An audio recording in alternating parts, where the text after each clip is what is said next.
All right, welcome back. Major League Baseball. We're into the division series now. The wild card series are over.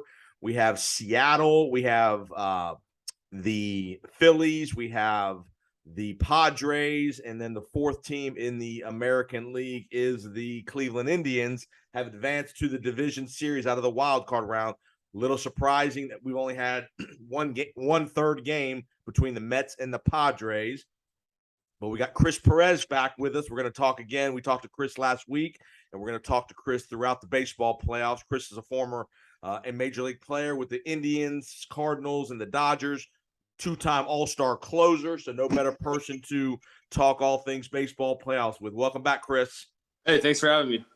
All right, so tell me about your playoff history. I know you went to the playoffs one time. You were back in the old format with there was a one-game playoff with the Rays. Talk to the audience about your kind of one-game playoff scenario when you were with Cleveland. Yeah, we were. It was 2013. It was Terry Francona's first year, and we had a bunch of free agent signings, and we had a pretty good core of guys the year before. Just needed a couple guys to get over the top, and we played all year pretty well, and then we caught fire towards the end. I think we ended the year with 10 wins in a row. And we were able to get the number one wild card spot. So we were hosting the Rays for that one game playoff. And unfortunately, we didn't even score a run. We got shut out. I think we lost 5-0. So kind of unfortunate end of the season, like so quick, just one game, you're done. I can definitely see this new format a lot better for the players. I mean, baseball, one game, anything can happen. It's kind of crazy to play 6 months and then have it just come down to one game. But it was still fun. I mean, the atmosphere is definitely different.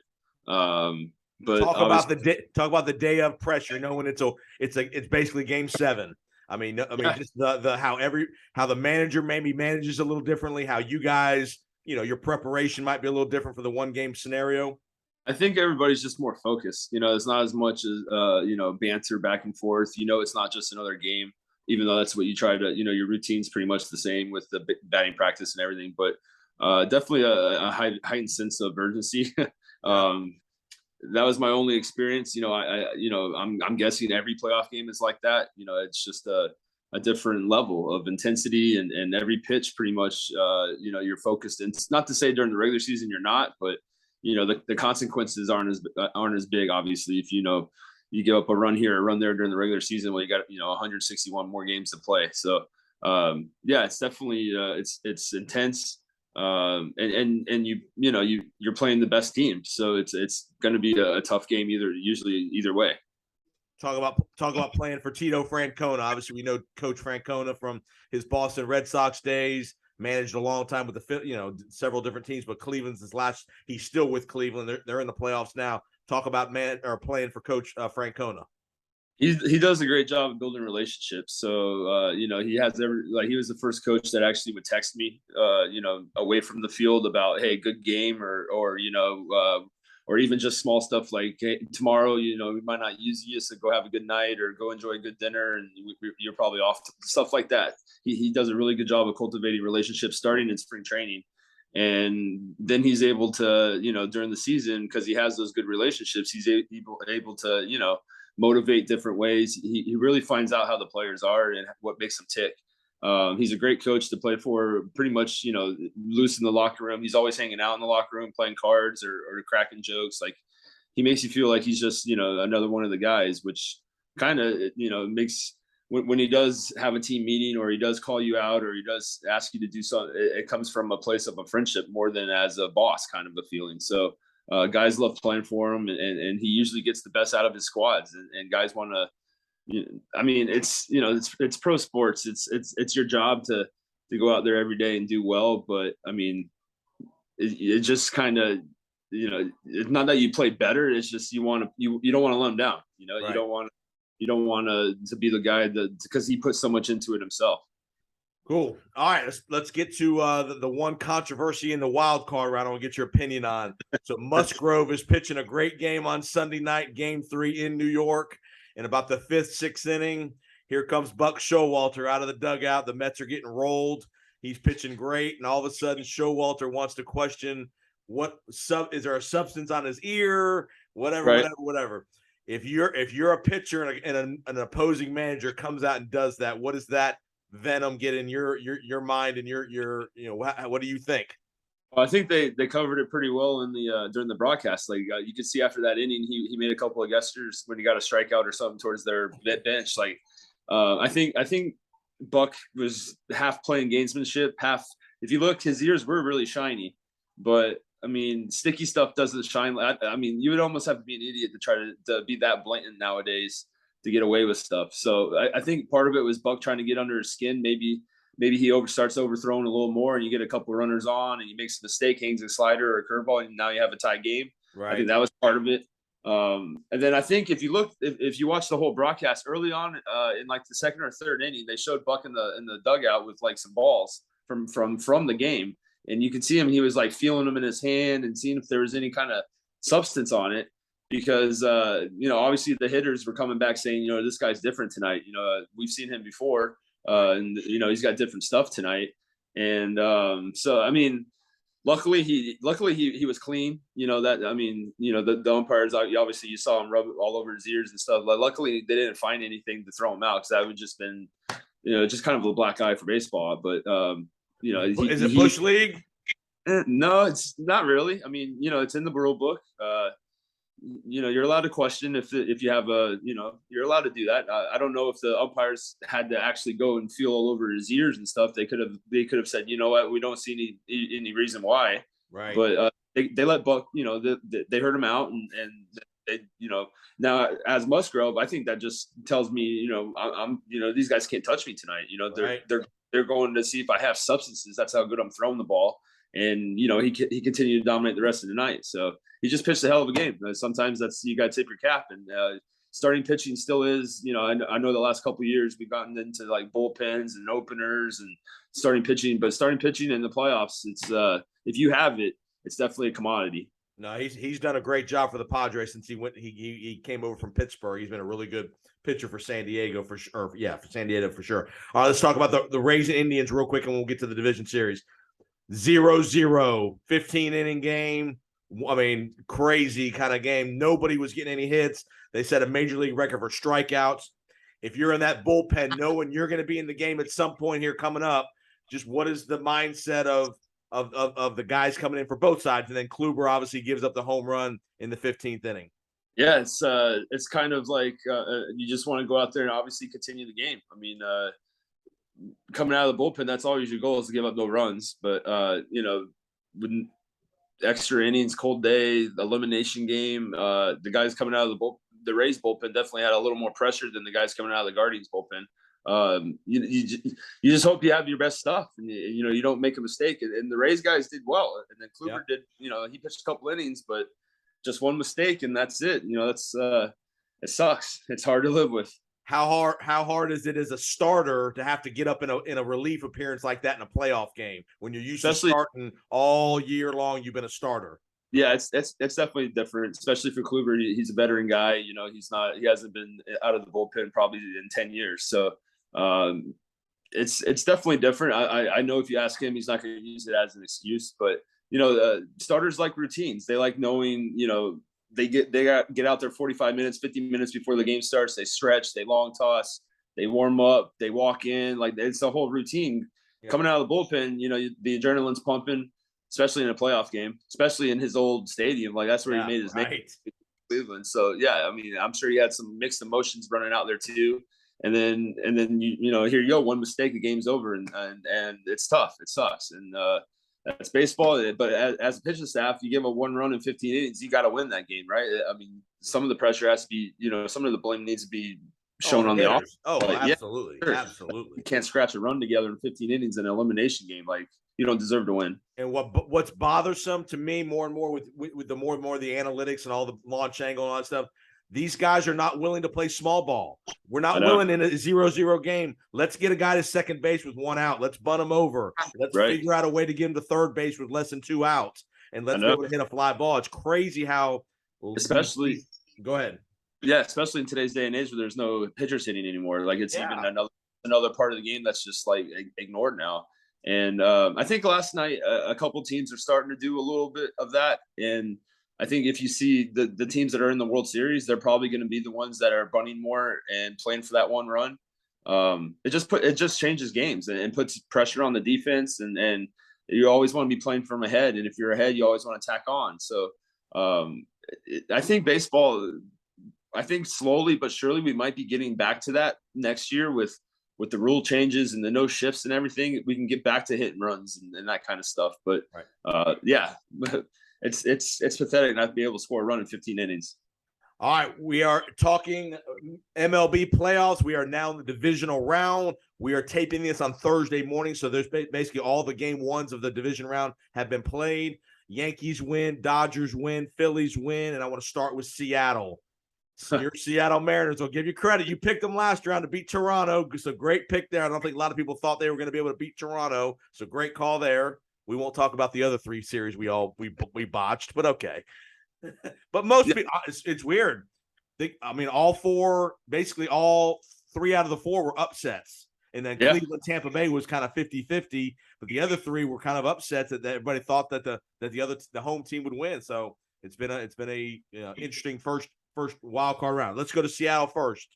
Yeah, Seattle. I think they stubbed their toes yesterday, but they had a good one against Toronto. Castillo pitched like I thought he would. They got enough clutch hitting.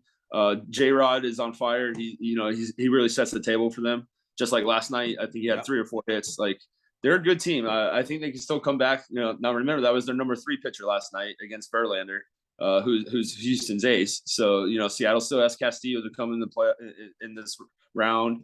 It's going to be I think it's going to be a battle. Houston's a great team. You look, they've been there before. Everyone on their team besides Pena pretty much has playoff experience. So it's going to be a battle, and I wish it was a 7-game series myself. For this round, 5 games is quick. But what I ask you about Seattle is, what is Seattle? If you didn't see fans on Wednesday, Seattle's up big against Verlander. They bomb Verlander, get him out of the game quick, 3rd or 4th inning. They're up 7-3 in the 8th. And their bullpen has a full meltdown in the 9th inning. They bring in Robbie Ray, and then Yordan Alvarez hits a 3-run homer to win the game. They were on the opposite end of that last week against Toronto. They were getting killed. They were 7-1 down to Toronto. And again, what is Toronto doing taking out Gossman in the 6th inning? I don't know. That's the analytics. They're freaking stud ace, and they take him out 6th innings up 7-1. He's given up a couple hits, and the bullpen just has a full meltdown. How do you know when Seattle's been on both sides of it now? They've given one up and they've made a huge comeback. How does that affect that clubhouse after such a demoralizing loss in game 1? I think they're up today. It's still an off day today. It's weird. It's an off day in the American League. It's weird. I know this whole schedule has just been up and down, but they can't feel great. But at the same time, they're ball players. They're today's a new day. Tomorrow's a new day. They're going to be at the ballpark today during their workout. It's how you react to situations like that. They can hold their heads, and if they have a 2-run lead tomorrow night in the game, they could be all nervous and worried, or they can just say, that was just a game. We have 4 more to go, and we can turn it on. We did it we did it against Toronto, like you said. We scored a lot of runs late. It's just having that short memory, and that's what makes good players and good teams, and what doesn't. And luckily, they get another shot. I think what helps is they got a young team, got a lot of young guys who you've never been to the playoffs before. None of them have with the Mariners, but I think you got a lot of young guys and led by J-Rod, and you got some really young, talented guys in that lineup. And you got some veterans too, like Carlos Santana has been there Game 7. He lost Game 7 World Series to the Cubs. Yeah. It's gonna be interesting. At the same time, they can take something away. They scored 6 runs off of Verlander. That's nobody expected that. The way he's been throwing, that's like 3 starts worth of runs for him. So, their offense just needs to keep doing what they're doing. Maybe add on a little bit. They didn't really add on yesterday after Verlander got out of there. That might be a lesson for them. Don't pull back at all. We got, if we score 12, 13 runs, that might be how much it takes to beat this Houston team sometimes. So it's going to be a good series. I think it might go all 5 games. Like I said earlier, Seattle still has their best pitchers to come. It's going to be a battle. Castillo goes in game 2. He's their horse. That's a game I think they need to win. They need to get game 2 with Castillo. That's almost a must win with Castillo on the mound. Yeah. there's a couple of those coming up, those must wins. The Braves have one today. You don't want to go down 0-2. 0-2 with your two best pitchers going. You don't want that to happen. So, there's a couple. That's why it's playoffs. It's great, right? Like, just momentum's only as good as your next day starter, really. So, all these teams that either got off to a slow start or like last night, the Dodgers got off to a good start. It can all change with the next day's pitchers. And what's going to be interesting is how does all the days off for the Braves, Yankees, Astros, and Dodgers. It looked like Atlanta came out slow yesterday with Fried, didn't pitch very well. Talk to me about what you think. How you think that layoff? Do you think that layoff had any impact in any of the series, good or bad? I mean, I actually thought it would be a little bit more of a factor. Only the Braves really looked bad. I mean, the Dodgers look good. Yankees played good. The Yankees played good against a tough Cleveland pitcher. Contral's not a bad pitcher. Yeah. I actually thought it would affect the teams more. They should have the advantage. Their bullpen should be fresh. They have their rotation set up the way they want. Seattle and the Phillies and the Indians, the Guardians, they've all come in. The Padres, they've all come in after series. The Padres played 3 games. That was their 4th starter last night against the Dodgers, ERA leader, the ace, Urias. So I mean, that's a huge disadvantage. But it's the playoffs. There's no excuses. I'm sure they'd rather be playing with their 4th best pitcher than sitting at home watching. So. But I thought that the layoff was going to affect these teams a lot more. But the Phillies, man, they just seem to be rolling right now. So every year that there's 1 or 2 teams that kind of have that mojo. Yeah. And they eliminated the Cardinals in St. Louis. Nobody thought that was going to happen, and now they're in Atlanta, who they're familiar with. Yeah. So they're not intimidated by Atlanta. And they go out there and jump on them early and hold on late. And it was interesting how Philadelphia, and I know they did this on purpose, I'm sure, they all of a sudden named Thompson the permanent manager right before the Braves series start. Give them a little extra spark that they know their guy's going to be back next year, which they probably knew that was going to happen anyway, but they announce it publicly that he signed a contract. Just that little bit of extra motivation and interest. How does that play into it? Yeah, I mean, obviously they responded to him when he got took over for Girardi earlier in the year. So there's some kind of connection that they have with him. So it's definitely. I mean, it's not that like they're thinking about that going into the game, like, oh my God, manager might not be here next year. But it definitely helps them knowing, all right, this is our guy. It helps him manage. Him manage. He's not scared to make a move now or to make a pitching change or send up a pinch hitter or something and worrying about. Oh man, if we lose, I might not be back next year. So it probably helps him a lot more making up decisions and stuff like that. All right, talk to the audience again. You listen to Powers on Sports podcast with Chris Perez, 2-time Major League Baseball All-Star closer. We're talking division series. We're talking behind the curtain a little bit. Tell the fans in any game, but especially a playoff game, what is your routine as a closer during the game? The game starts. You're sitting in the bullpen. It's easy to want to sit around for a couple hours. At what point in the game do you start moving around a little bit, thinking, okay, I might get in tonight? Do you start stretching in the 3rd or 4th inning? What is kind of your routine, especially in a playoff game when you're in the bullpen? Yeah, well, playoff game, it's a little different because literally you could be called in at any time, especially an elimination game. I didn't really play in any in the big leagues, but in college, in elimination games, I came in the 5th inning. Sometimes I came in the 6th inning. So it's totally different than the regular season. But yeah, you just kind of sit. I mean, me personally, I would just see how the flow of the game's going. Every game kind of goes different. Some are tight pitching duels. Others are the hitters come out swinging and the ball's flying and it's 10-8 and everybody's feeling good. I usually started focusing in more around the 5th inning and seeing like where the lineups are. All right, who might I face in the 9th inning? Start visualizing that kind of stuff. Start stretching, playing catch with the outfielders, kind of thing. And then, as the game gets tighter and tighter and later, then you just start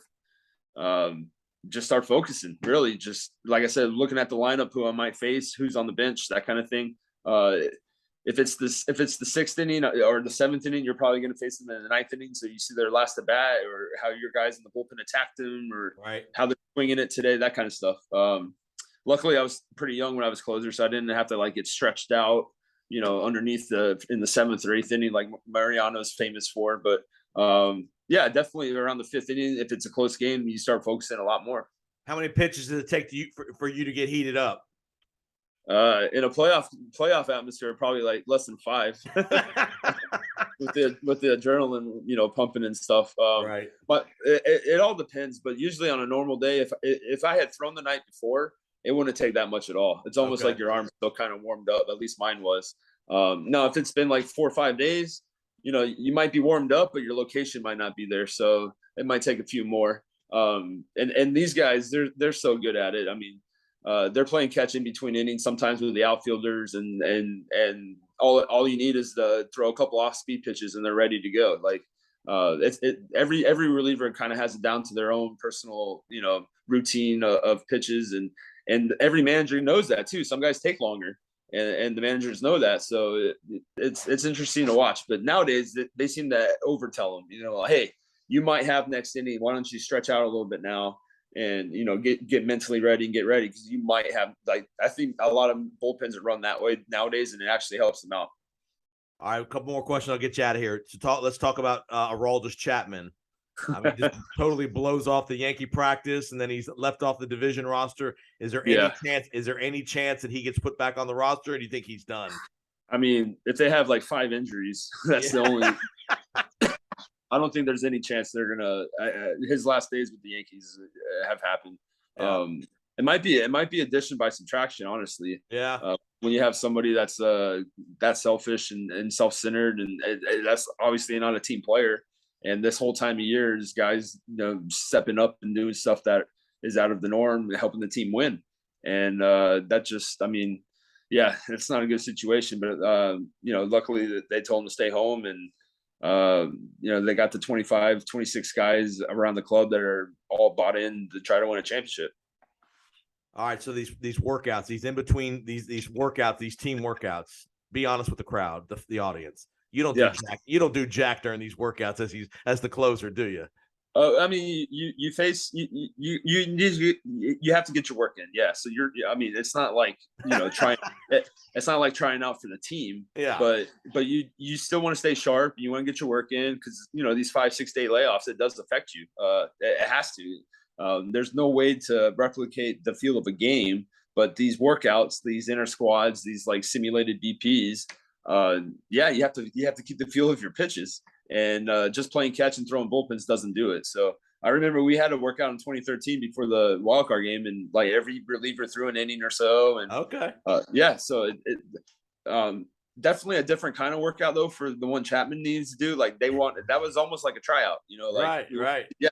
And when you're fighting for that last 1 or 2 roster spots for a playoff roster, it might be a young guy that has no experience, that has good stuff. Yeah. Or it might be somebody like Chapman, who's had a bad year, but he still has all that experience and has a lot of stuff.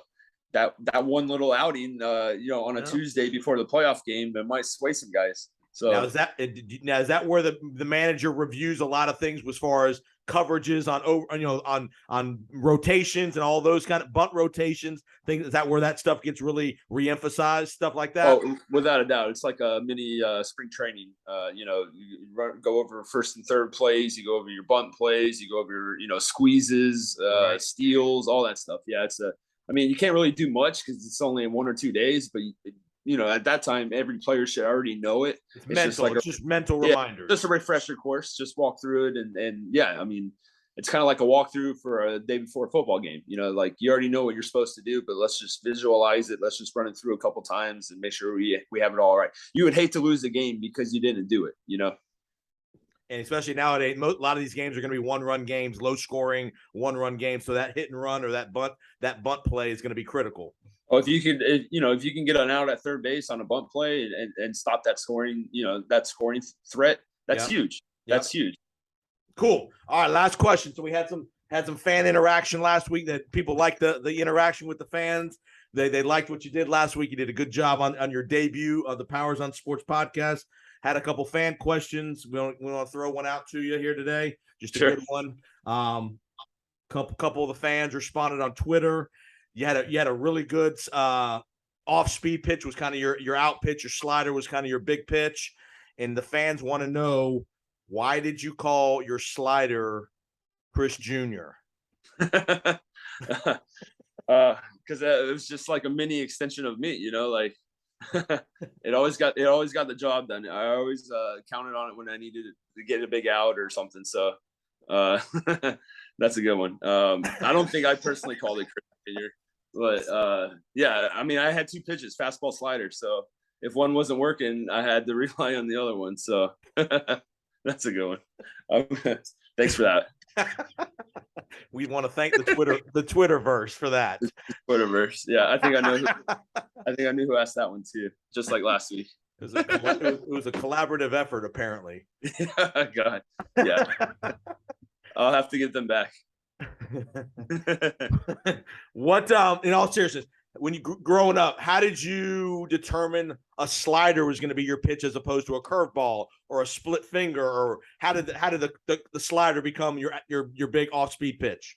It's kind of evolution, really. I mean, when I was in high school, I had a curveball, and then it was good, but I couldn't like master it for strikes. It would break really well, but if they didn't swing at it, it was a ball. And then a pitching coach of mine showed me this grip for a slider, and I could throw it for strikes better, which is what I needed. I didn't really need a chase pitch because I had such good velocity and stuff. I could get strikeouts with in the zone. Right. So I picked the slider because I could throw it for strikes easier.